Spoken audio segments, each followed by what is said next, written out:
your service, and Secretary James, thank you for coming. Your favorite topic, the A-10. If you had all the money within reason in the world, would you keep the A-10 or would you want to retire it? Go ahead.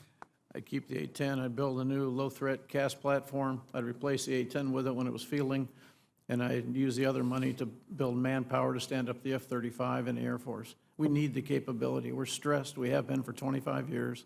We're downsizing. That's what I would do, and I think it's a logical plan. We just don't have the money to do it.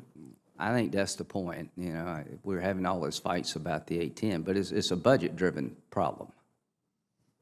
Sir, this is not about the A-10 at all. Yeah. It's about having to make decisions. I find myself in a almost surreal position, arguing to divest things I don't want to divest, to pay a bill we were handed in law, and we're not being allowed to pay it by the institution that passed the law.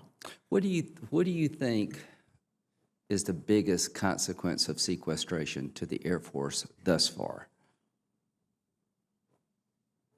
My opinion, I'll let the boss jump on here, sir, but Senator, my opinion is it's not really the mechanism of sequestration.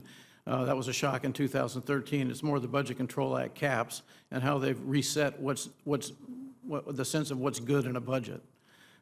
We are still $12 billion below what we had planned even 4 years ago for our budgets. All the force structure that we had in place in the Air Force at that time that we've had trouble divesting was based on a top line that was 12 to 20 billion per year more than what we were going to have going forward. We have to make some very difficult decisions to live within that top line. And if we go back to sequestration, what awaits us from an Air Force point of view? Exactly what we saw in 2013, sir. Decreased training, decreasing readiness, much more frustration on the part of our people. When they looked out windows at airplanes they couldn't fly, we had a problem with morale then. We do that again, and we'll have a much bigger one than we did last time. Is it affecting families? I think it affects families' concern more than it directly affects families, to be fair. We've done a pretty good job of protecting family programs, but the tension associated with it, the concern about the future, about future of their platform, their unit, their tasking, it affects everybody. In your time in the military, have you ever seen more threats to the homeland than you do today? No, sir, not threats to the homeland. Secretary James, anything you want to add right quick? I would just add that every program that has been discussed here today is a good program, and it all comes down to money. Somehow, if you've got to balance your books, as we have to submit a budget each year, you have to make choices about what you're going to invest in and what you're going to cut. None of the cuts are easy cuts. They all hurt some element of the force, and every single program pretty much that's been discussed here today falls into that category. So as the chief said, we always ask at every juncture Congress to work with us, and I know this committee has been leaders in this regard, but to convince everybody else that we have to lift sequestration permanently, because of course it will come back to us in FY18 if action doesn't occur. Right. The Russian rocket problem is not a sequestration problem, is it? That is one, and the contract strategy for the B-21 is one that we've discussed here today, but most of the other issues, I think, have related to money. Why do you think we have such fights with the Air Force in this committee? They seem to happen a lot. Well, these are lively discussions from our oversight committee and the people who are executing on the programs. Does it make sense to you what we're trying to say about the Russian rockets? The committee?